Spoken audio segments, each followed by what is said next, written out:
Buenas tardes, licenciado. Ya Buenas listo. tardes, licenciado. Bueno, gusto saludarlos. ¿Qué tal sus días de descanso? En alguna medida por las manifestaciones, pero bueno, estamos de vuelta otra vez ya con la clase. Pues dándoles la cordial bienvenida a todos y cada uno de ustedes. Muy buenas tardes. Y vamos a, a continuar entonces con nuestra exposición de lo que teníamos pendiente en cuanto a la teoría del delito para entrar de lleno ya a la parte medular de lo que teníamos en función directamente de la temática y por supuesto sabiendo de que vamos a tener el día de hoy pues la continuación de lo que hablamos en la sesión anterior. Para hacer un pequeño repaso de lo que vimos, se recordarán de que establecimos lo concerniente especialmente a todo el ámbito de las ciencias penales, desde donde se encuentra el derecho penal, el derecho procesal penal, el derecho penal ejecutivo, la política criminal y el derecho probatorio. Vimos la función de cada uno de ellos y por supuesto establecimos la importancia que es en este caso la figura del delito en función específicamente de lo que es la ciencia del derecho penal. Sin embargo, la intención de poder en todo caso abordar esa temática, tal y como lo hicimos en su momento, era justamente para entender el contexto en lo que se mueve en términos generales la ciencia del derecho penal, el delito en términos concretos, la importancia en este caso de lo que concierne la búsqueda de lo que siempre ha sido por parte del derecho penal, encontrar en este caso la verdad histórica del hecho, que en este caso es un hecho punible, por supuesto la participación de los sujetos. Pero a decir justamente de lo que es en términos generales esta figura, decíamos de que es tan antigua, es tan antigua, es tan compleja como la disciplina misma.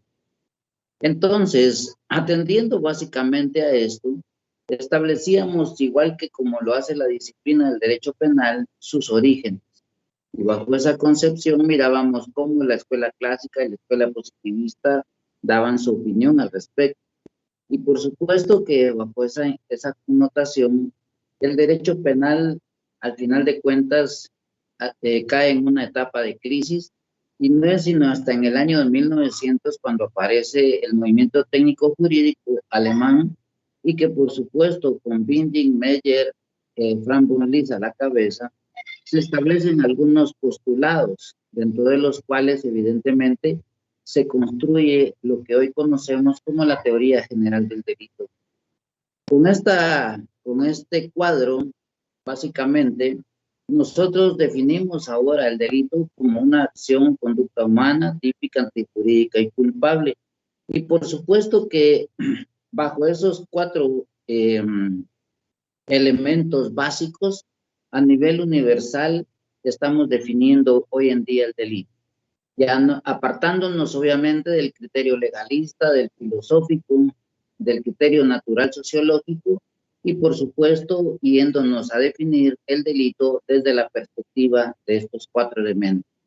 Decía que era importante, por ejemplo, apuntar que la imputabilidad en términos concretos se abarca en las legislaciones así como la nuestra, en donde de alguna manera sí es parte integrante del delito, pero en otras definitivamente que no, como las legislaciones anglosajonas.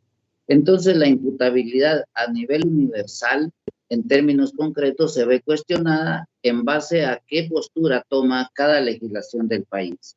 Sin embargo, recalco y repito una vez más, universalmente basta con que hablemos de una acción o conducta humana típica, antijurídica y culpable para poder definir legalmente el delito. Bajo esa perspectiva, entonces, vamos nosotros a establecer que no necesariamente en algunos otros países vamos a tener que ver la imputabilidad Por supuesto que las condiciones objetivas de punibilidad tampoco, y menos la punibilidad. Y digo esto porque en términos concretos la punibilidad es parte del estudio de la pena como una institución independiente. Algunos autores la incluyen dentro del esquema sinóptico de la teoría del delito, en base a que finalmente siempre un delito viene aparejado con una sanción. Entonces, casi siempre se le incluye. Sin embargo, hago la acotación, no necesariamente tiene que ser parte de, porque se sobreentiende de que en todo delito siempre traerá aparejada una sanción penal, que en este caso es la punibilidad. Dicho esto, entonces entramos de lleno ya a la parte explicativa de cada uno de los elementos del delito, que en términos generales empieza con la función, la existencia de los elementos, que en este caso serían los positivos y los negativos. La función de los elementos positivos en términos concretos es construir de manera técnica el delito. En tanto que los elementos negativos destruirán de manera técnica el delito. Quiere decir entonces que establecidas las bases de la función de unos y otros, es importante advertir entonces cuándo estaremos construyendo y cuándo estaremos destruyendo técnicamente el delito. Así entonces empezamos con la explicación de los elementos positivos y su función. Empiezo básicamente con la acción o conducta humana. Se recordarán ustedes que en el cuadro sinóptico normalmente se hace la acotación de que es una acción. En ese orden yo quiero establecer básicamente que la definición tradicional cuando se habla de acción se refiere a un hacer voluntario. Es en este caso a través de la proposición del fin y la selección de los medios y un aspecto externo puesto en marcha que es la causalidad. Es decir que desde la conducta específicamente, o desde la acción, mejor dicho, se define especialmente como un hacer que modifica el mundo exterior y que ese mundo exterior está revestido de un hecho punible. Desde la perspectiva más acertada está la conducta o la conducta humana, atendiendo específicamente a una inspiración más allá de la teoría finalista. En ese orden se dice que es todo comportamiento que en ese sentido es voluntario porque tiene un propósito o una finalidad. Al decir que la conducta humana prácticamente es un comportamiento, es todo comportamiento que en términos concretos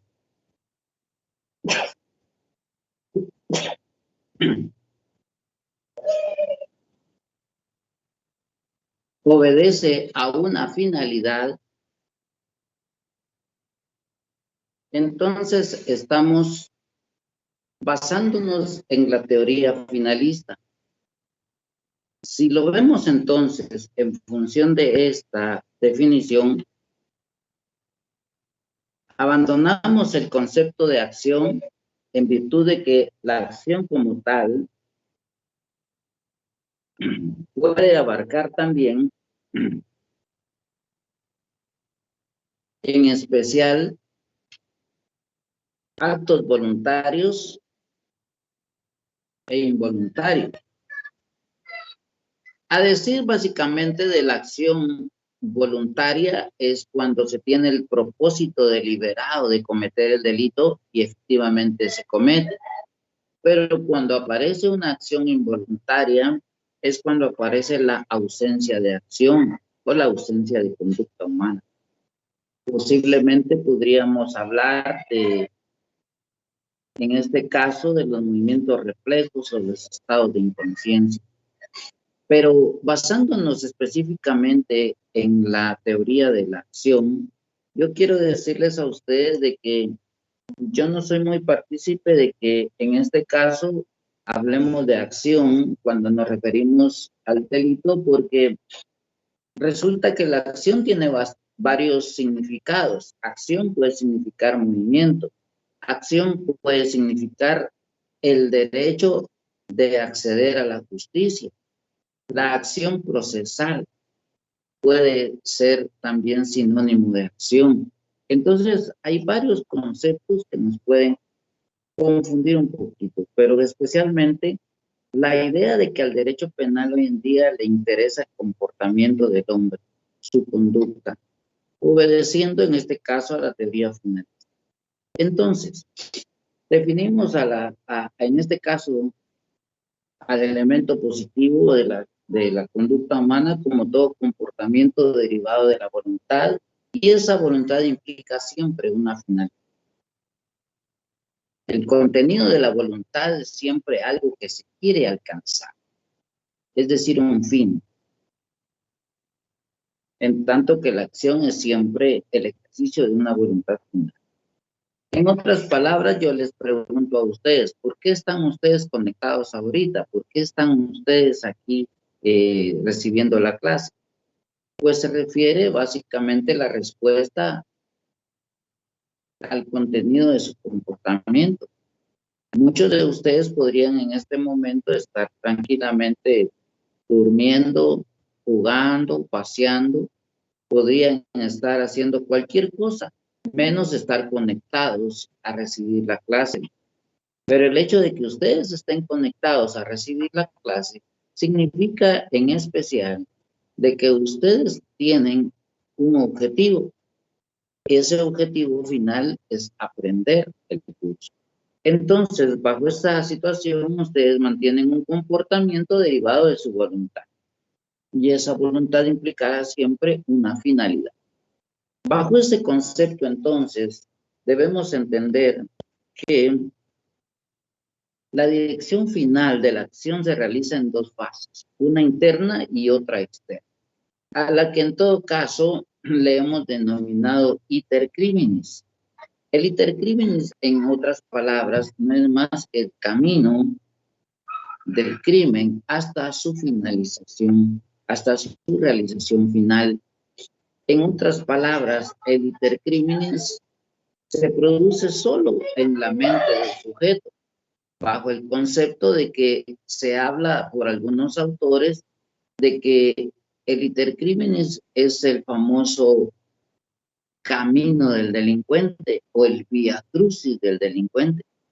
Y cuando hablamos de que es un vía crucis en términos generales, lo que estamos diciendo es que el sujeto criminal sopesa en su mente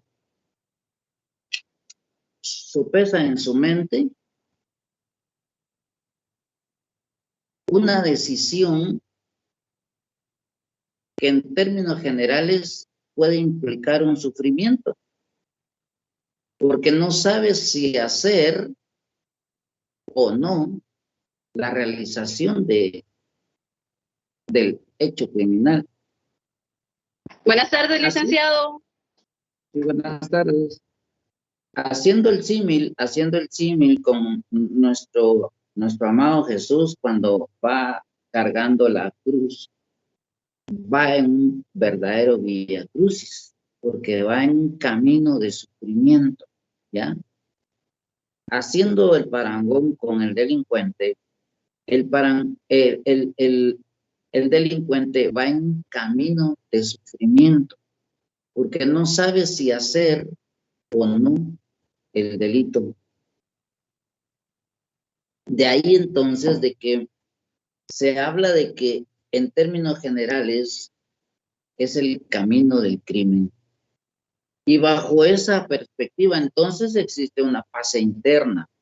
Esa fase interna de la abolición criminal no es más que el pensamiento del autor del delito, en donde se propone la realización de un fin. En términos concretos, esta fase interna no es sancionable porque esta queda solamente en la mente del sujeto. Es decir, usted ahorita se está dando cuenta que estamos a inicios de mes y resulta de que con todos los pagos que se hizo, con toda la falta de trabajo que hay, etcétera, lo poco que ganó, al final de cuentas, le resulta insuficiente para pagar todos sus gastos.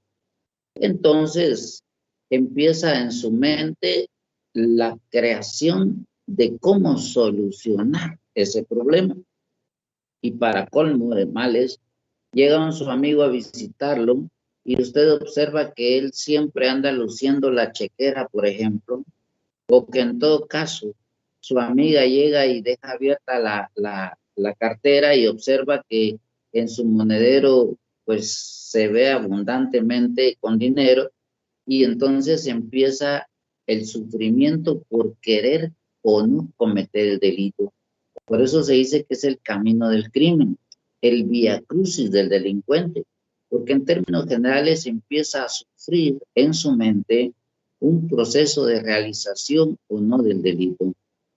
Y claro, al llegar al momento en esa fase interna, que no es penada porque no tiene trascendencia.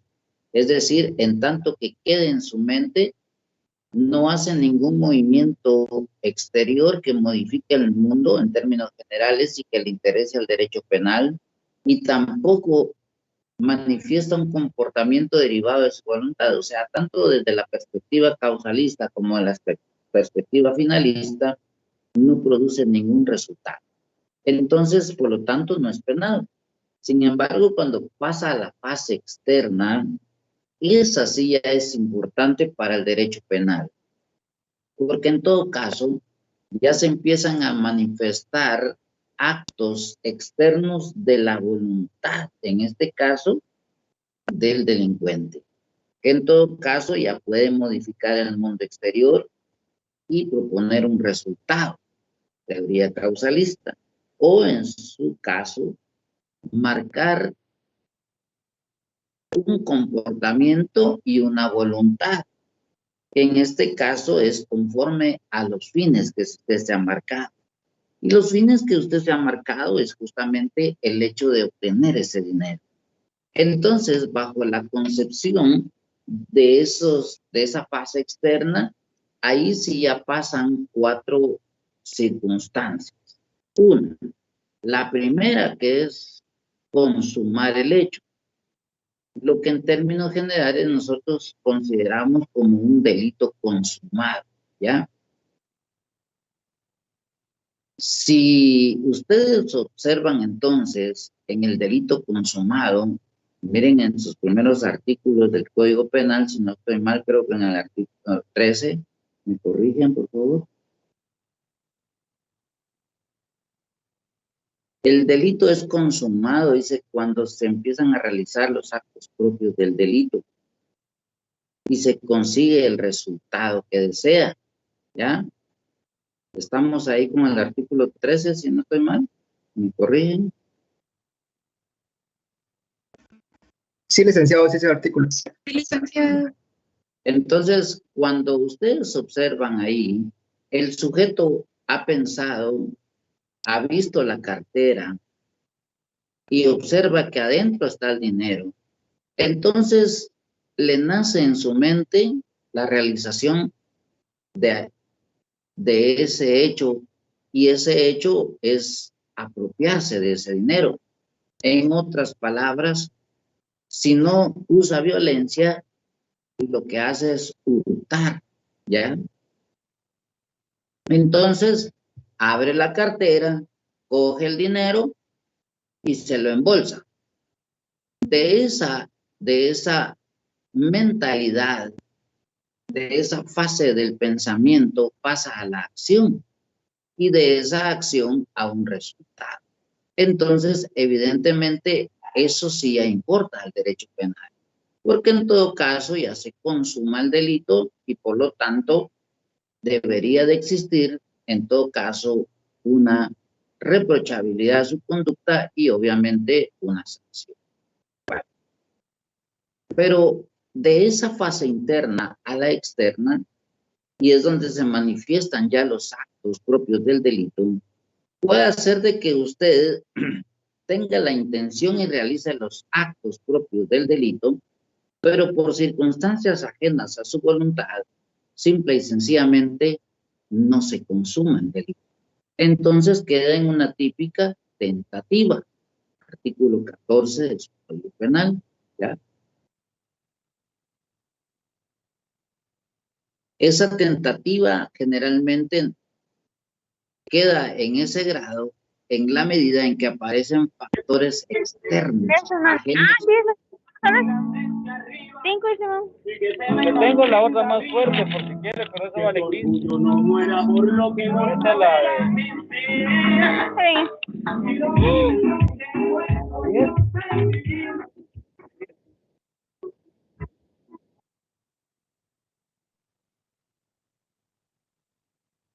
Decía entonces de que aparece justamente la acción, pero esta se queda en un grado de tentativa por circunstancias ajenas a su voluntad.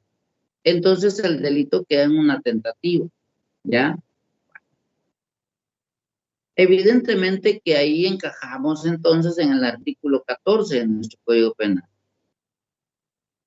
Pero puede ser también de que querramos hacer, nazca en nuestra mente cometer el hecho, hagamos actos preparatorios, ejecutorios y finalmente lo hagamos con objetos inapropiados.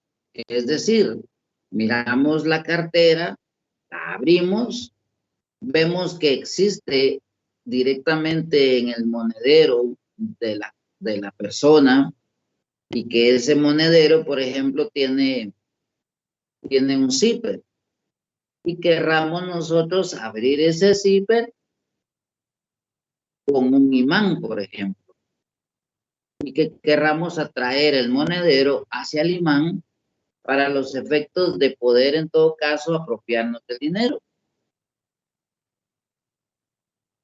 Resulta que ese imán no realiza los actos necesarios para que el monedero pueda llegar hasta el imán y en todo caso nos quedamos en una forma imposible de cometer el delito, a lo que nuestra legislación le denomina tentativa imposible, ¿ya?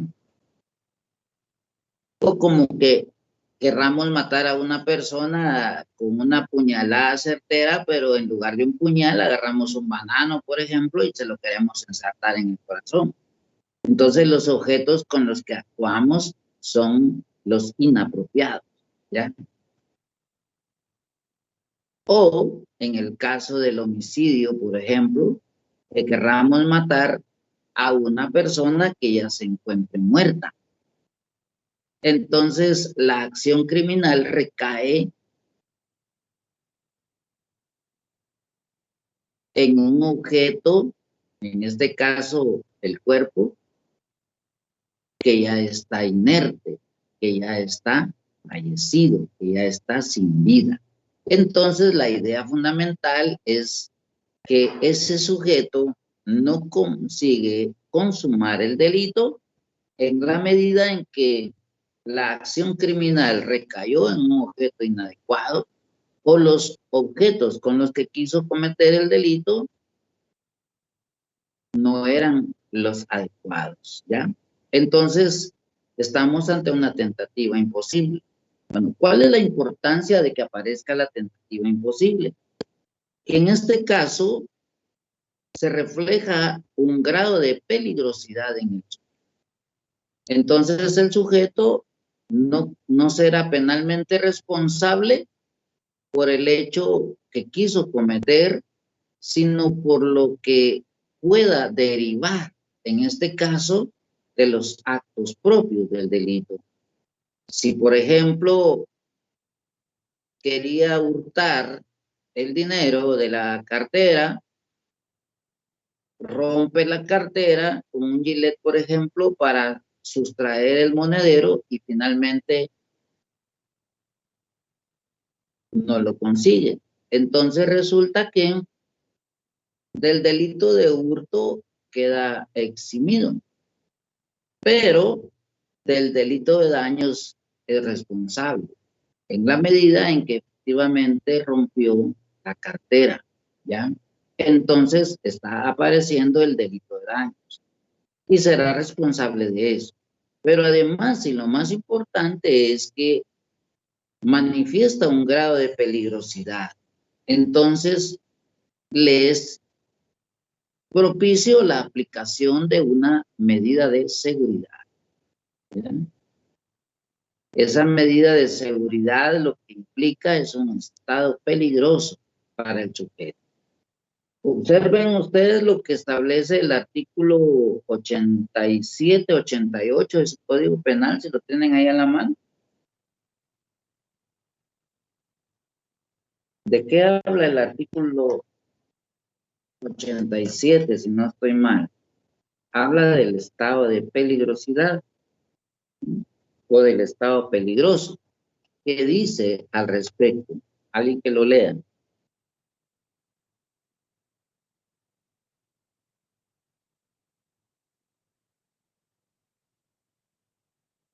Yo, licenciado.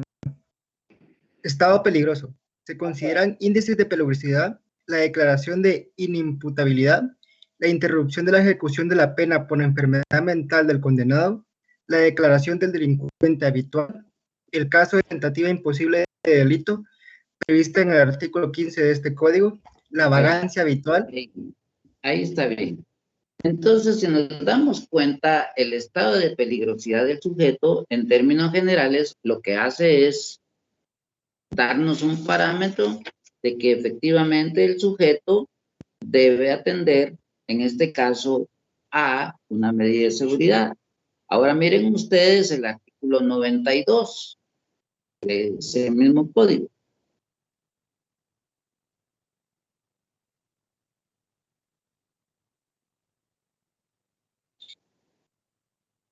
¿Qué dice el artículo 92? Peligrosidad por tentativa Peligrosidad imposible. por tentativa imposible. ¿Sí? Dale, compañera.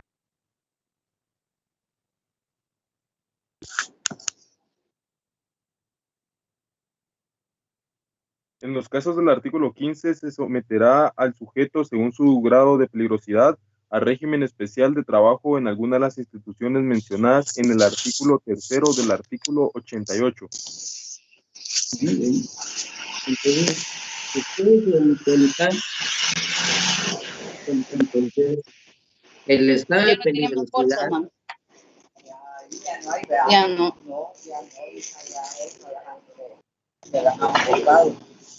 Hoy no estuve atenta yo aquí viendo por tercer lado.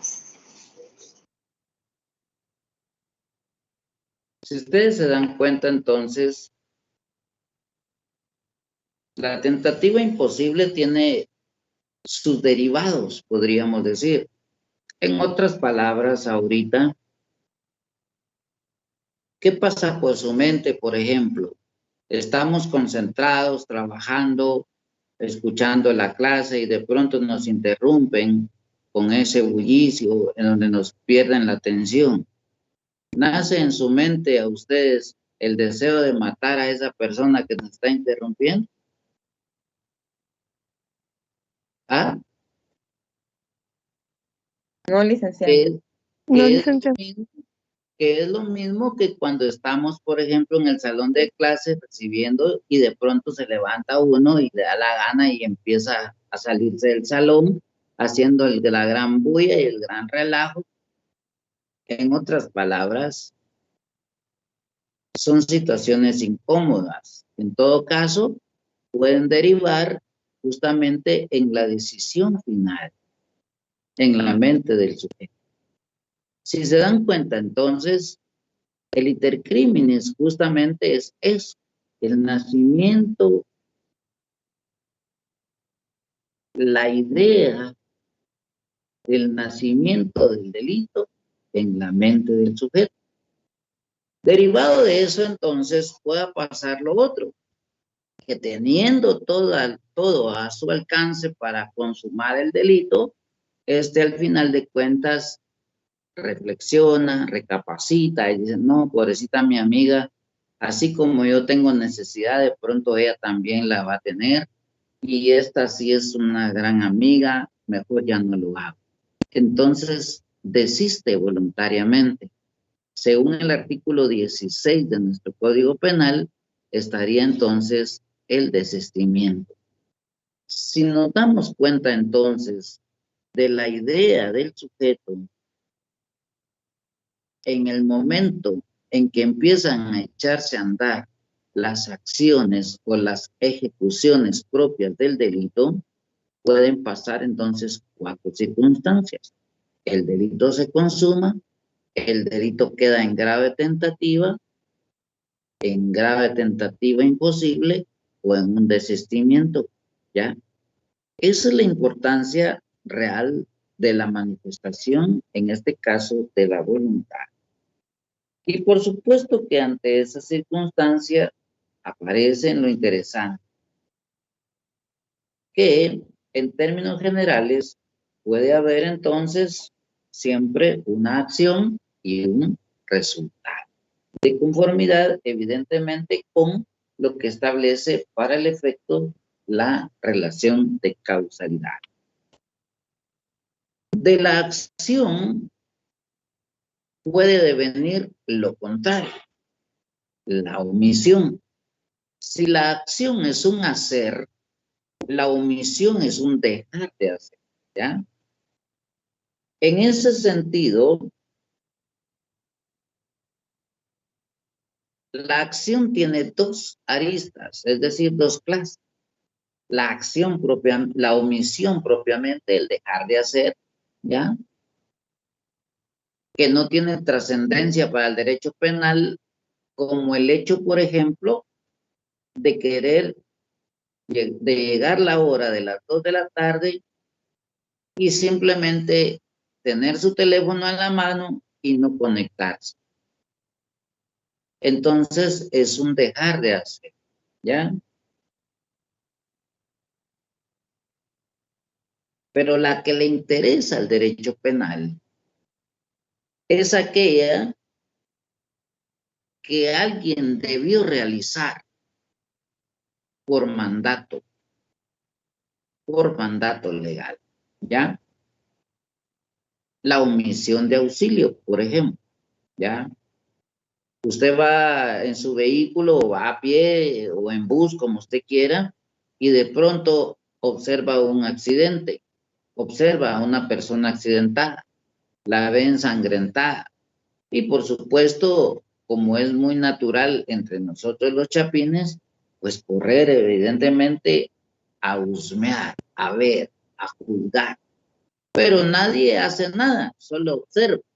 Entonces resulta de que esa omisión sí es penalmente responsable, porque en ese sentido hay un mandato a nuestra omisión que debemos hacer, prestar un auxilio. Y en todo caso, no hacerlo implicará entonces una acción relevante de importancia para el derecho penal. La omisión de auxilio entonces reviste especialmente a qué acción jurídicamente esperada, es decir, que no cualquier clase de omisión le interesa entonces al derecho penal.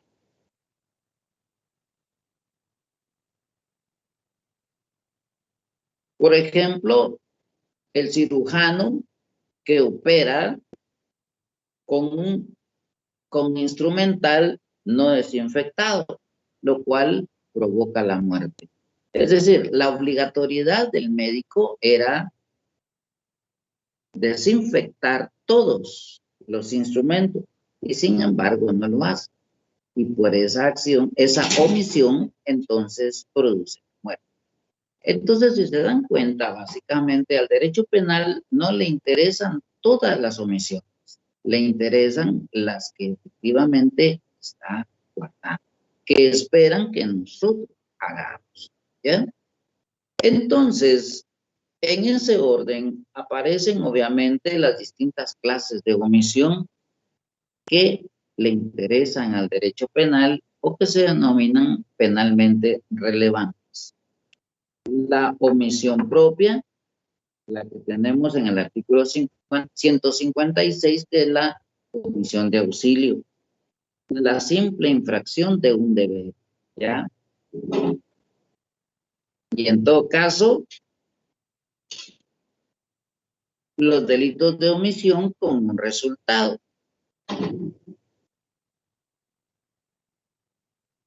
En el sentido de que la ley castiga a quien consintiere, entendiendo en tal caso por consentir la inactividad, que falta el cumplimiento de un deber jurídico. Por ejemplo, en el delito de peculado, ¿ya?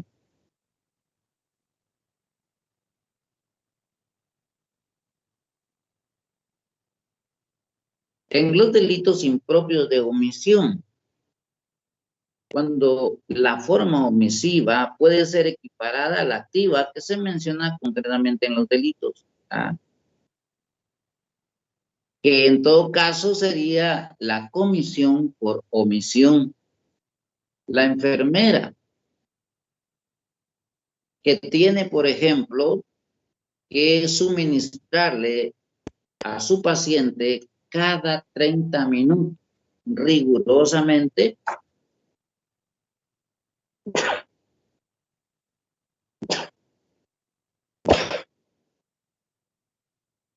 un medicamento que de no hacerlo morirá su paciente.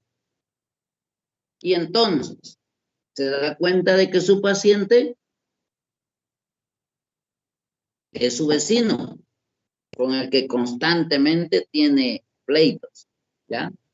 Entonces decide tomar venganza. Y entonces cuando la dejan cuidándolo, se toma unos somníferos para dormirse. Y justificar con ello, obviamente se pasan los 30 minutos, se le deja de suministrar la medicina al paciente, quien muere por la falta de suministro de esa medicina. Y la enfermera hace como que se durmió por haberse tomado esos somníferos. Lo que en otras palabras hizo intencionalmente. Entonces se da un delito de comisión por omisión, ¿ya? Ante eso, entonces, es importante entender cuándo existe una acción y cuándo existe, obviamente, una omisión. Es importante advertir que bajo ese concepto, entonces, aparecen evidentemente las clases de delito, o en este caso de acción, o lo que conocemos también como las formas de operar de la acción o de la conducta humana. ¿Cómo se manifiesta en este caso la acción o conducta humana? A través, en este caso, de delitos de acción o comisión, es decir, delitos de hacer. Lo que pasa en el artículo 123, por ejemplo. El sujeto saca el revólver y dispara sobre la humanidad de una persona. Es decir, hace. En este caso hay un delito de acción o de comisión. Consiste en un hacer algo, ¿ya? Otra forma de operar de la acción o de la conducta humana es a través de la pura omisión o la denominada omisión impropia. En ese tipo de delitos, la conducta humana consiste en no hacer algo, infringiendo una ley preceptiva que ordena hacer algo. Por ejemplo, la omisión de prestar auxilio, en este caso a un menor de 10 años. En todo caso, manda la ley. Entonces estamos ante un delito de pura omisión, pero que le interesa al derecho penal. La otra forma de operar de la conducta, en este caso, es, y que es una forma también de delitos, de la comisión por omisión, que es la denominada omisión impropia, ¿ya? Que es la que acabamos de explicar. Y aparece también los delitos de pura o simple actividad, ¿ya?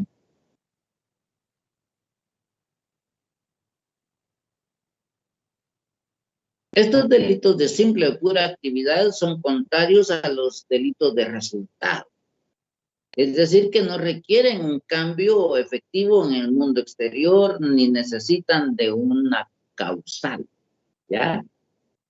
El hecho, por ejemplo, de pertenecer a un grupo al margen de la ley, a un grupo insurgente. El hecho solo de estar en ese grupo, por ejemplo, ya es considerado un delito. Si luego de pertenecer a ese grupo deciden, por ejemplo, ir a poner una bomba bajo un puente, entonces ya eso será terrorismo, será otro delito, ¿ya? Pero el delito de simple o de pura actividad son aquellos que no requieren de un cambio efectivo en el mundo exterior. Es decir, no necesariamente tiene que haber un resultado. Es suficiente, en este caso, la simple conducta humana para considerarlo, en este caso, delictivo. Si lo vemos entonces a la luz de esta forma de manifestar de la conducta, podríamos decir que hay delitos de acción o comisión, delitos de pura omisión, delitos de comisión por omisión, que están en el artículo 18, y los delitos de pura o simple actividad. Ahí vemos básicamente para nosotros las formas de manifestar de la conducta humana. Importante es advertir también algo interesante en el aspecto de la conducta humana como elemento positivo, lo que en todo caso se determina como tiempo y lugar de comisión del delito. ¿Cuándo se cometió el delito? Según el artículo 19 de nuestro Código Penal, que intitula tiempo de comisión del delito. El delito se considera realizado en el momento en que se ha ejecutado la acción. ¿Cuándo, por ejemplo, saco mi revólver y disparo? ¿Cuándo se ejecutó o cuándo se cometió el delito? Cuando yo accioné mi arma, ¿ya? En los delitos de omisión, en el momento en que debí haber realizado la acción omisa. Es decir, yo voy manejando mi carro y de repente paso y veo el tumulto, miro la gente, el herido y sigo la marcha. ¿Cuándo cometí el delito? Cuando omití, en este caso, el auxilio correspondiente. ¿Qué era lo que yo debía haber hecho? Agarrar mi teléfono, llamar a los bomberos para que llegaran a auxiliar. Entonces, en el momento en que yo omito lo que tengo que hacer, cometo el delito, ¿ya? Esto obviamente es una acción considerada, consciente y deliberadamente en que se omitió. ¿Dónde se cometió el delito? Según el artículo 20 de nuestro Código Penal, dice, el delito se considera realizado en el lugar donde se ejecutó la acción Vamos por la universidad, saliendo en este caso del edificio S2, caminando hacia la parada de la camioneta, cuando de repente somos interceptados. Y ahí nos despojan de nuestras pertenencias. ¿Dónde se cometió el delito? Dentro, en la ciudad universitaria de la zona 12, ¿ya? En todo o en parte, ¿ya? En el lugar donde se produjo o debió producirse el resultado, ¿ya? Y en los delitos de omisión, en el lugar donde debió cumplirse la acción omitida.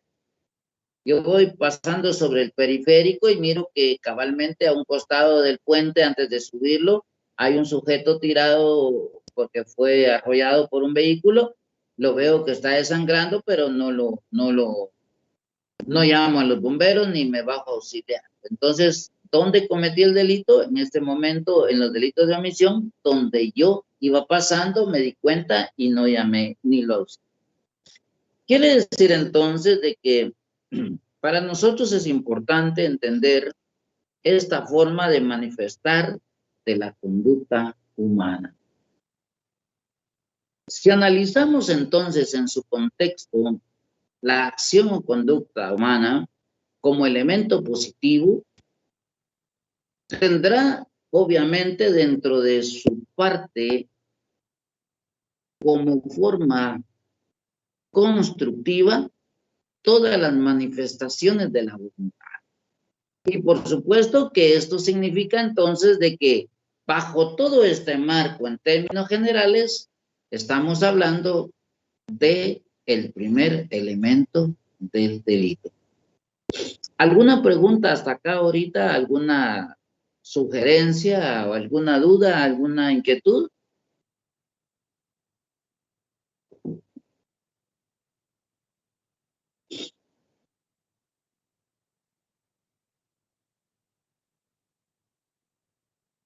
Hasta el momento todo bien, licenciado. Si lo vemos entonces como elemento negativo, aquí vámonos al otro extremo, que es el elemento negativo, que es la falta de acción. O sea, si uno construye, el otro destruye. Entonces miremos ahora la ausencia o falta de acción, que en todo caso estaríamos viendo como elemento negativo. La ausencia o falta de acción sería lo contrario, ¿ya? Una falta de modificación en el mundo exterior. Una falta de finalidad. Un comportamiento, si en todo caso, la conducta humana es un comportamiento derivado de la voluntad y esa voluntad implica una finalidad, entonces significa que en la ausencia de acción y conducta humana, el comportamiento no manifiesta entonces una voluntad. Y por consiguiente tampoco una finalidad. En ese orden aparece, según nuestro Código Penal, la fuerza exterior o irresistible, como también se le denomina. En este caso estamos hablando del artículo 25, numeral segundo. Si alguien lo tiene ahí a la mano, léanlo por favor.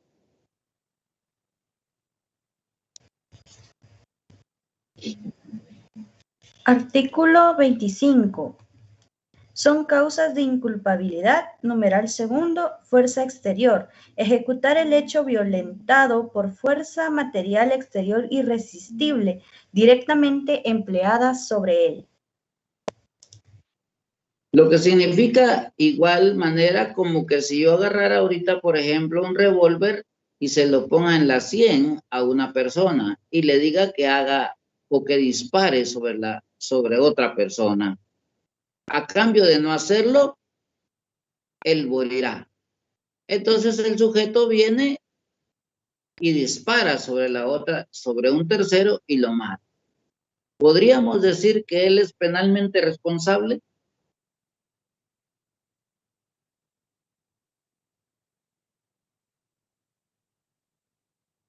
¿Qué opinan ustedes? En este caso, tal vez no, Lick, porque no actuó con voluntad, sino fue que lo obligaron. Justamente ese es el punto, que si en la conducta humana se manifiesta un comportamiento derivado de la voluntad y esa voluntad implica una finalidad como elemento positivo, entonces observemos la ausencia de acción o conducta humana. Si en este caso decimos que la conducta humana es un comportamiento derivado de la voluntad, entonces aquí lo que existe es una ausencia evidentemente que no va a ser derivada de la voluntad. Y por supuesto, esa voluntad no implicará una finalidad, ¿ya? Entonces, lo que existe en la ausencia o falta de acción es la ausencia de conducta penalmente relevante para ¿quién? Para el derecho penal. Es una conducta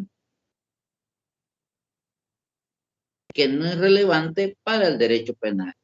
Si analizamos la fuerza exterior, lo que hace es anular. En este caso, la conducta del sujeto, su comportamiento.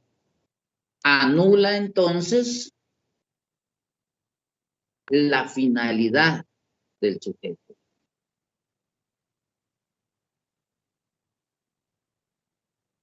Ese elemento negativo, para invocarlo como causal, aparece en nuestra legislación como fuerza exterior o irresistible. Y su fundamento legal será el artículo 25, numeral segundo. ¿Ya?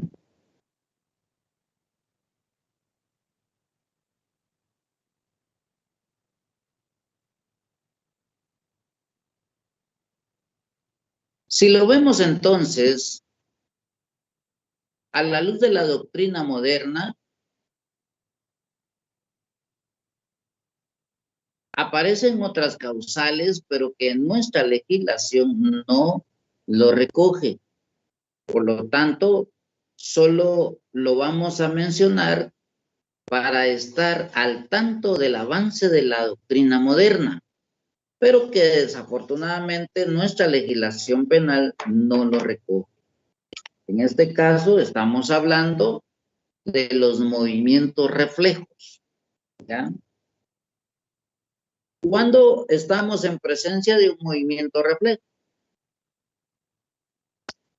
¿Han visto ustedes normalmente cuando va uno caminando por la Sexta Avenida y aparece entonces un montón de almacenes anunciando las televisiones, aparatos eléctricos, etcétera? Pues resulta de que allí, en ese justo momento, se aglomera en una de las tantas vitrinas un montón de gente porque es el partido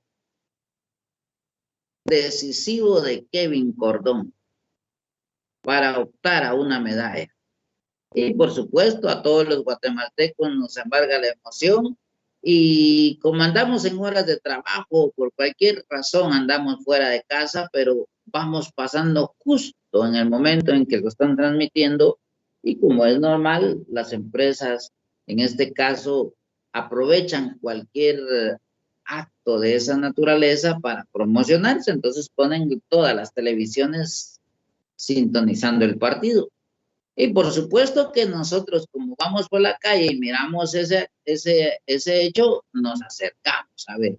Y por supuesto que cuando eso sucede, la banqueta y todo se llena de gente, ¿ya? Resulta de que en el último set donde Kevin Cordón debe ganar, resulta de que le anotan el punto, con lo cual lo dejan fuera y le ganan el partido. En ese momento, todos estábamos en plena emoción, soltamos un movimiento en el que nos lamentamos. ¿Ya?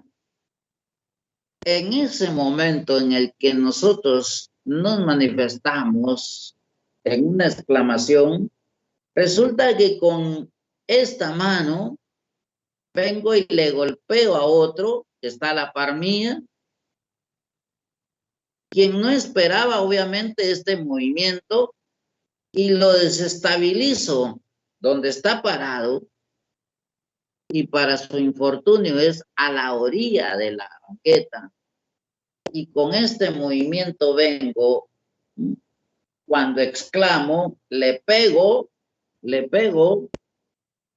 en la cabeza, lo desestabilizo y cae. Trastumba la banqueta y cae. Para infortunio de él, va pasando un carro y lo aplasta. Pregunto, ¿seré penalmente responsable? Bueno, pongámoslo en otras palabras. ¿Cometí yo algún delito en este caso?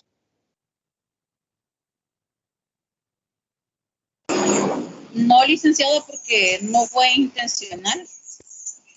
Bueno, si lo repasamos a la luz, miren pues, si lo repasamos a la luz del cuadro sinóptico que nos da la teoría general del delito, aparecería una conducta humana que es un comportamiento que modifica el mundo exterior y que produce un resultado, teoría del acto.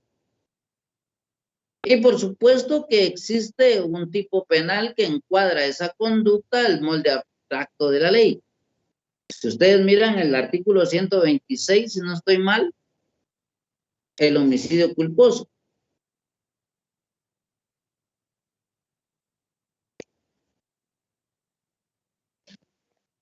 El homicidio, vamos a ver. Creo que es 127, licenciado. Exacto. Miren el 127 entonces, ¿qué dice? Homicidio culposo. Reformado por artículo 1 del decreto 23-2001 y por artículo 13 del decreto 45-2016, ambos del Congreso de la República. El autor de homicidio culposo se le sancionará con prisión de 2 a 5 años cuando el hecho causare además lesiones a otras personas o resultare la muerte de varias. La sanción será de 3 a 8 años de prisión. ¿Continúa? Sí, ahí estamos bien. Si se dan cuenta entonces, ¿qué es lo que pasó ahí?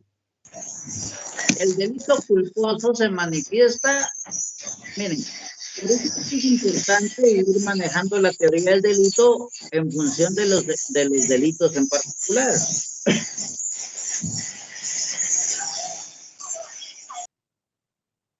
En el homicidio culposo se manifiesta por un acto permitido por la ley. ¿Cómo se conforma el homicidio culposo? Por un acto permitido por la ley. Y luego se manifiesta dentro de los elementos característicos por un obrar de la conducta de manera determinada, que puede ser por imprudencia, por negligencia o por impericia. Resulta de que en el homicidio culposo siempre se va a producir un resultado, que es la muerte de una persona. Ahora bien, en este caso hay un tipo penal cuando habla de que el autor, en este caso del homicidio culposo, se sancionará con prisión de 2 a 5 años. Si lo vemos a la luz de la integración de este delito, caminar por la calle, pararse a ver una televisión en la calle, es un acto permitido por la ley. Pero se manifiesta a través de una conducta determinada, que es una imprudencia. Significa no acatar las reglas de la prudencia. Bueno, pero aquí no encaja este tema. Encaja en el movimiento reflejo. ¿En qué sentido? En que el movimiento reflejo es algo involuntario y por lo tanto existe una ausencia de conducta, existe una ausencia de comportamiento que implicaría una voluntad, porque yo me acerqué a la vitrina a ver el partido de bádminton, nunca con la intención de ir a matar a ese otro pobre nacional o ese otro pobre ciudadano. Por consiguiente, nunca hubo una finalidad de querer matar a esa persona. En consecuencia, el movimiento reflejo, ¡pum!, aparece como una falta de acción o ausencia, en este caso, de comportamiento. Entonces, ese movimiento reflejo funciona como elemento negativo, ¿ya? Para los efectos de destruir, en términos generales, la figura como tal, ¿ya? ¿Queda claro ahí o hay alguna duda?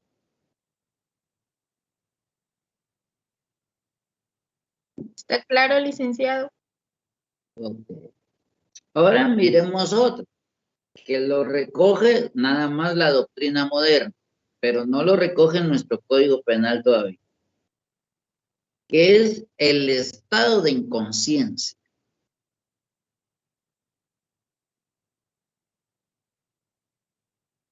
El estado de inconsciencia como elemento negativo opera como su nombre lo indica, con falta de conciencia. Por querer manifestar, obviamente, la conducta humana o por querer, en este caso, de manifestar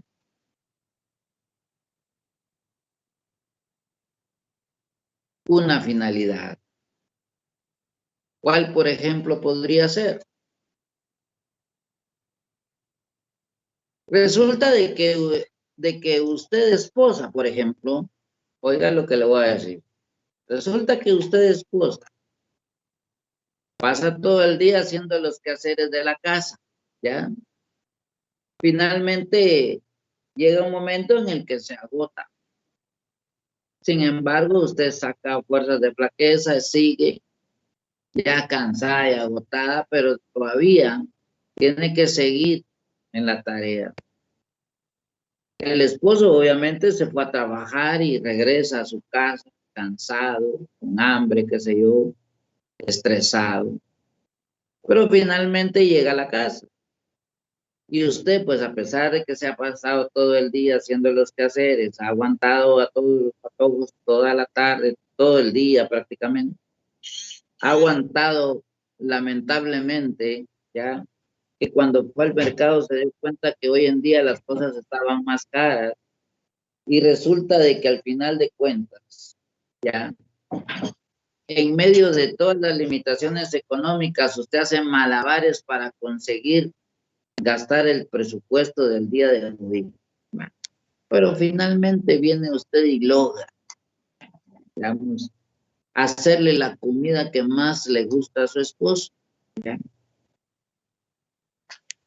Y cuando este llega, usted viene y le dice, mira, fíjate que resulta de que, porque lo típico es, ¿cómo te fue en tu día?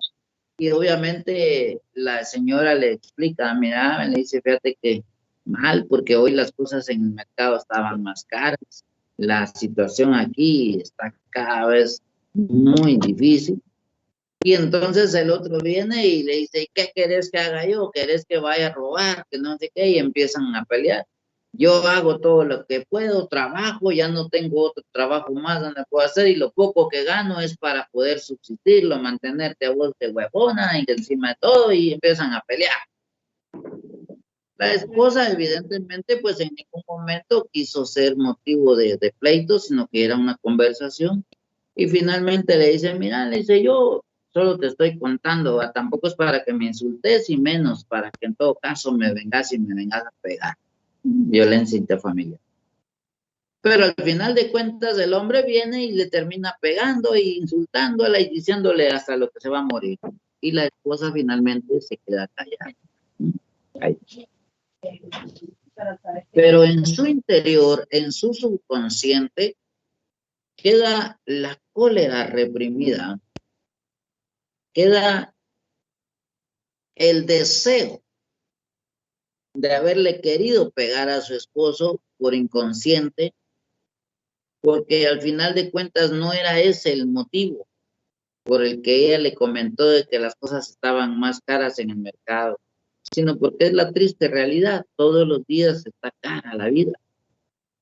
Era una simple plática, lo cual desentonó en un gran pleito y finalmente el otro terminó tirándole la comida, le pegó y encima de todo. Pero ella se va callada a la boca a dormir. Pero su subconsciente se va trabajando en el problema. Resulta que finalmente se duermen y como duermen en la misma cama se acuestan, ¿sí? Dándose la espalda uno al otro. Pero más ella, que no solo pasó lidiando todo el día en la casa con los niños, todavía fue al mercado a lidiar con los precios y finalmente logró su cometido de gastarse el presupuesto del día a pesar de que las cosas estaban más caras, de que quiso hacerle su comida favorita y lejos de hacerle su comida favorita lo que consiguió fue hacer un gran problema. Encima de todo salió no solo maltratada sino golpeada. Entonces, en su subconsciente aparece la idea de odio, la idea de querer en todo caso matar a quien no le correspondió o que en todo caso la maltrató y se va a dormir. Resulta de que en su estado de inconsciencia se levanta en la noche en estado inconsciente, se va hasta la cocina, agarra un cuchillo, se regresa hasta la cama y apuñala al esposo. Agarra el cuchillo y se va a acostar todavía durmiendo, a dormir. Al día siguiente, cuando se despiertan todos los hijos, se dan cuenta del gran drama, llaman a la policía, a los vecinos y finalmente llega la policía y la prenden a ella, con todas las sábanas llenas de sangre y con el cuchillo todavía en la mano, dormida. Resulta de que es aprendida y llevada. Imagínense ustedes, lean el artículo 131 del Código Penal.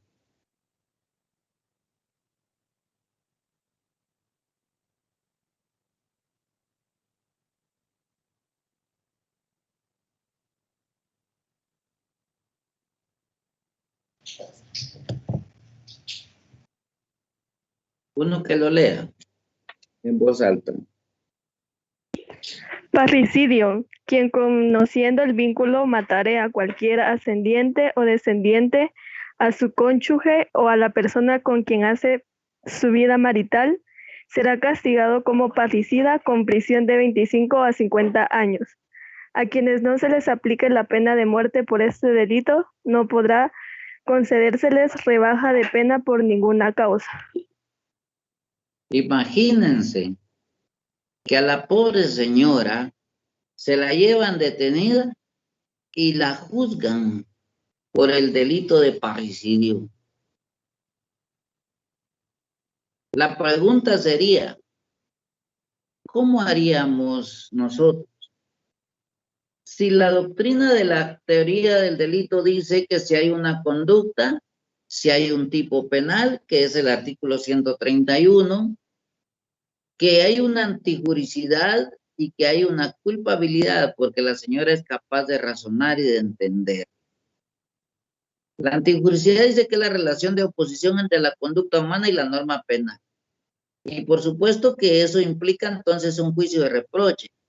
Es penalmente responsable porque hay una acción típica antijurídica y culpable.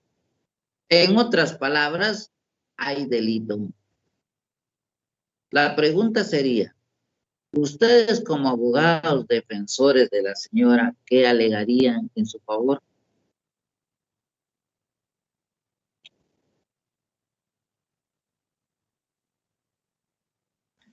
El estado de inconsciencia, Lic, y aprovechando, yo tengo una pregunta, licenciado.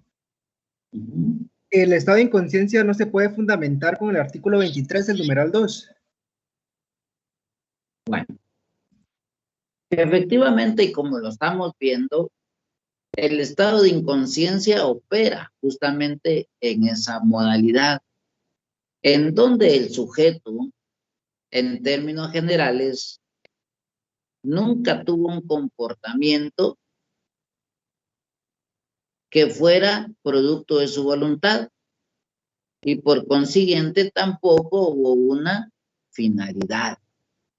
En el caso en concreto, la señora jamás pasó por su mente, miren el iter criminis, miren cómo sirve toda la teoría. ¿Cómo funciona el iter criminis? Dice que es el camino del crimen. Se dice que es el vía crucis del delincuente. Pregunto, ¿en qué momento la señora pasó pensando en matar al esposo? Nunca. Jamás pasó por su mente, jamás nació en su mente la idea del crimen. Tampoco hubo una fase interna y tampoco hubo una fase externa. ¿Explico? Pero aún así hubo un resultado.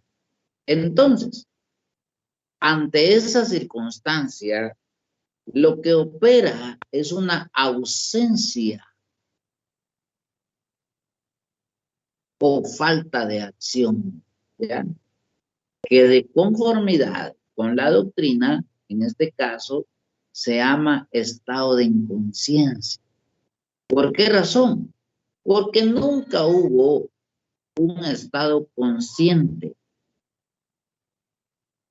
que determinara un comportamiento en la conducta de la señora y por consiguiente jamás hubo entonces una finalidad, ¿ya?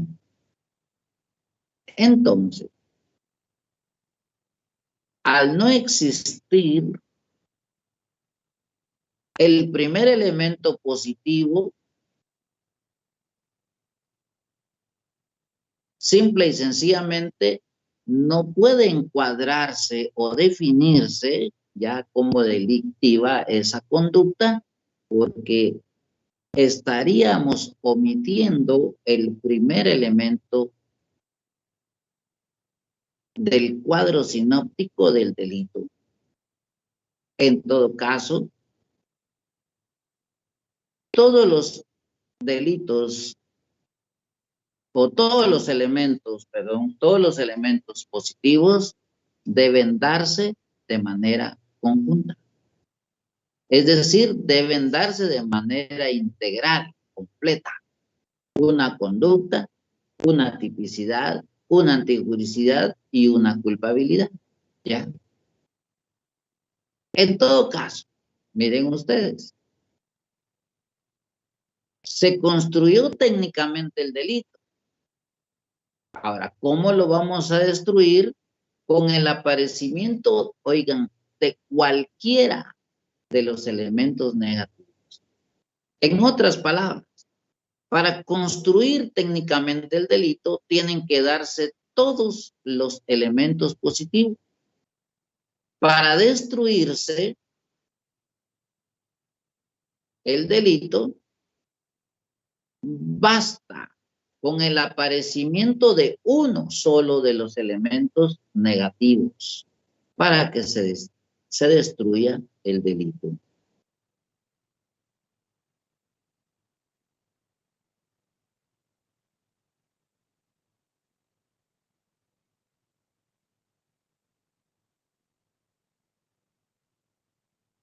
Teniendo claro esto, entonces, hago acotación. Lamentablemente, nuestra legislación no acepta el estado de inconsciencia, ¿ya?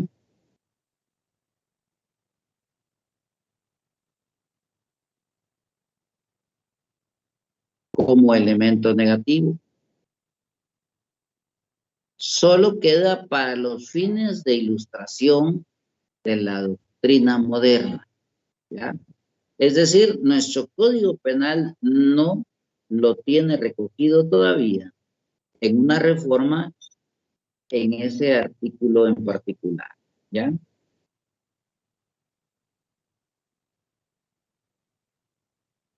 Me preguntaban si lo podíamos encuadrar dentro de las causales de inculpabilidad o dentro de las causales de inimputabilidad. ¿En cuál de las dos era? En el numeral 2, licenciado. ¿Pero de cuál? Artículo 23, no es imputable, quien en el momento de la acción u omisión bueno, no posea ahí, a causa de enfermedad mental, de desarrollo psíquico incompleto o retardado o de trastorno mental transitorio, la capacidad de comprender el carácter del ilícito del hecho. Ya. El tema fundamental aquí es que dentro de las causales de inimputabilidad tenemos que ver en este caso la imputabilidad como elemento positivo, y la imputabilidad como elemento positivo dice que es la capacidad de actuar culpablemente. En otras palabras, las causas de inimputabilidad serían la incapacidad de actuar culpablemente. Y esa incapacidad se refiere a otra clase de incapacidad. Se refiere a la incapacidad mental, ¿ya? Que en todo caso, para los efectos del artículo 1, que es la minoría de edad, se entiende de que el menor de edad no entiende y no sabe lo que hace. Y en el numeral segundo, debe darse una pérdida total de la memoria y en ese momento cometer el hecho. Ciertamente el estado de inconsciencia no puede considerarse como una pérdida total de la mente de la persona, ¿ya? Porque el estado de inconsciencia es justamente lo que provoca un comportamiento acorde a la voluntad del sujeto, ¿ya?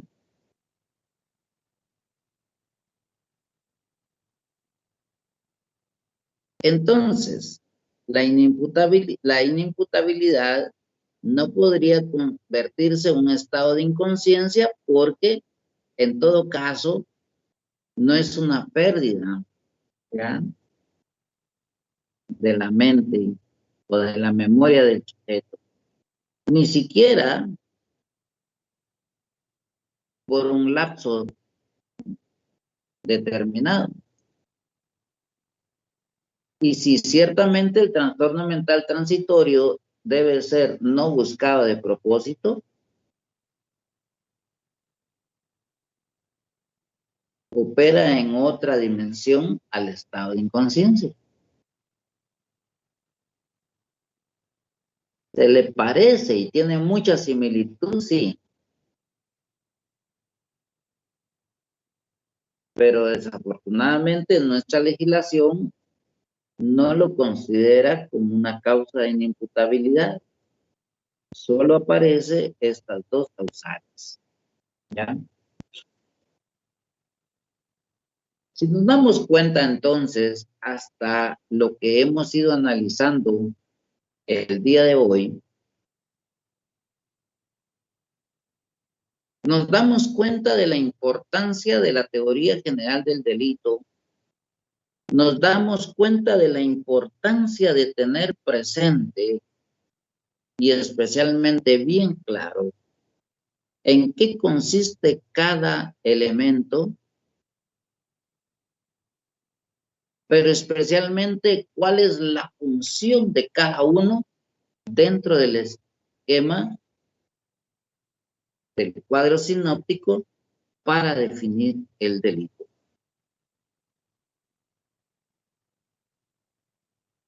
Ya vimos de que la acción o conducta humana tiene su contraparte, que es la ausencia o falta de acción o de conducta humana. En términos generales, entonces, en tanto que deben darse todos los elementos positivos de manera integral, en los elementos negativos, con uno que aparezca es suficiente para destruir técnicamente el delito. Vemos entonces ahorita, vamos entendiendo, vamos comprendiendo la necesidad de tener clara, pero bien clara, la teoría del delito. Miren cómo jugamos con este único elemento positivo y con este único elemento negativo en dos de los delitos que vimos ya en el Código Penal. El homicidio simple, el homicidio culposo y el parricidio. Miren cómo bajo esta concepción nosotros tenemos que tener bien claro cómo va a integrarse el delito y cómo puede desintegrarse el delito. Y esto no lo hicimos en base directamente a lo que dice el código. Lo hicimos en base a lo que dice la doctrina, es decir, el contenido de la teoría general del delito. ¿Está claro?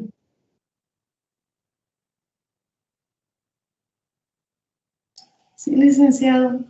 Licenciado, solo con una pregunta o que me aclare, tal vez yo no lo entendí mucho y usted lo explicó.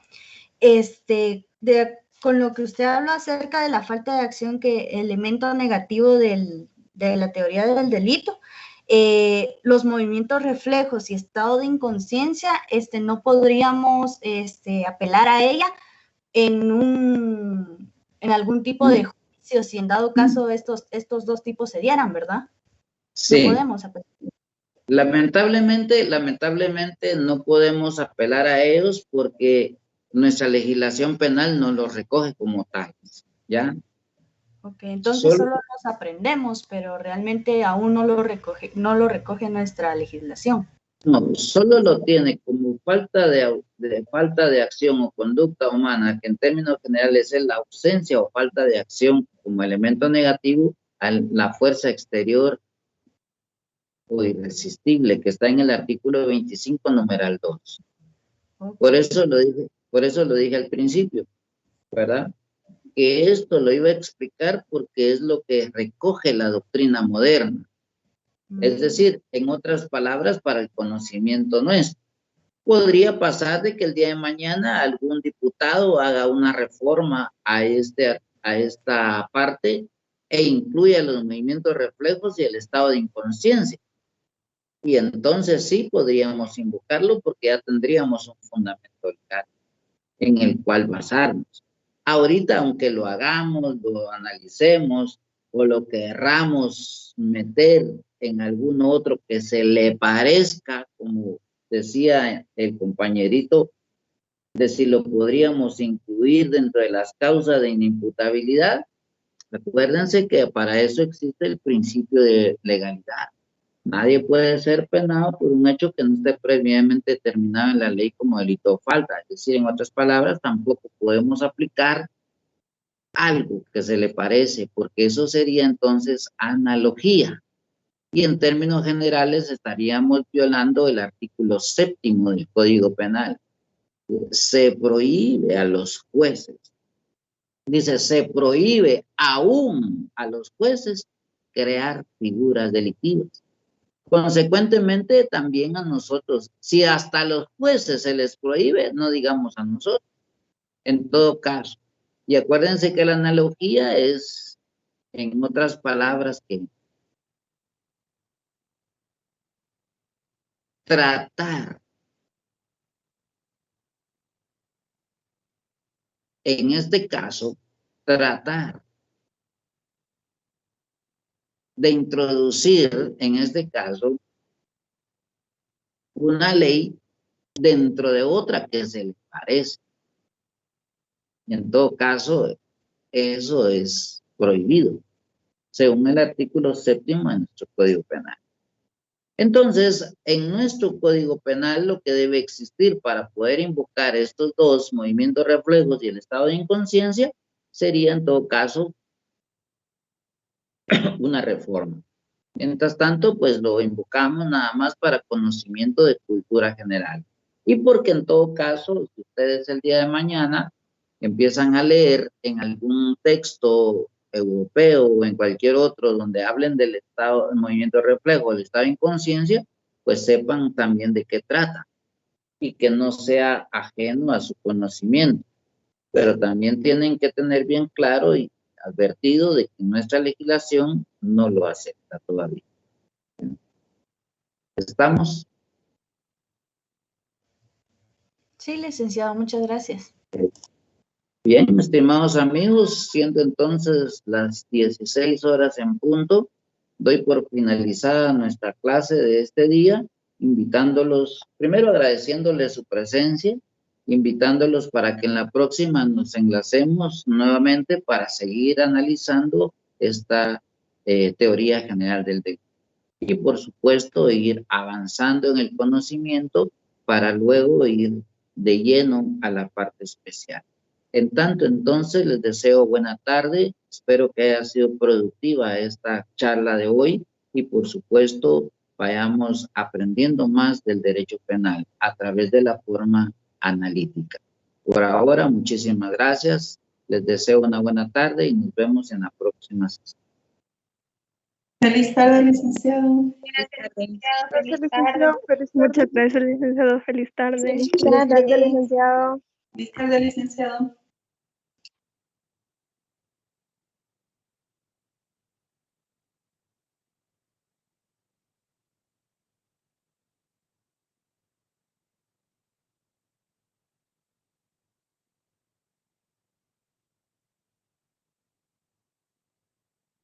Estamos entonces, Saraí. Buenas tardes, licenciado. Para no interrumpirte en tus actividades, entonces creo que concluimos ahorita y nos conectamos a las 5:15 otra vez, ¿te parece? Está bien, solo permítame en lo que se salen los demás. Ok.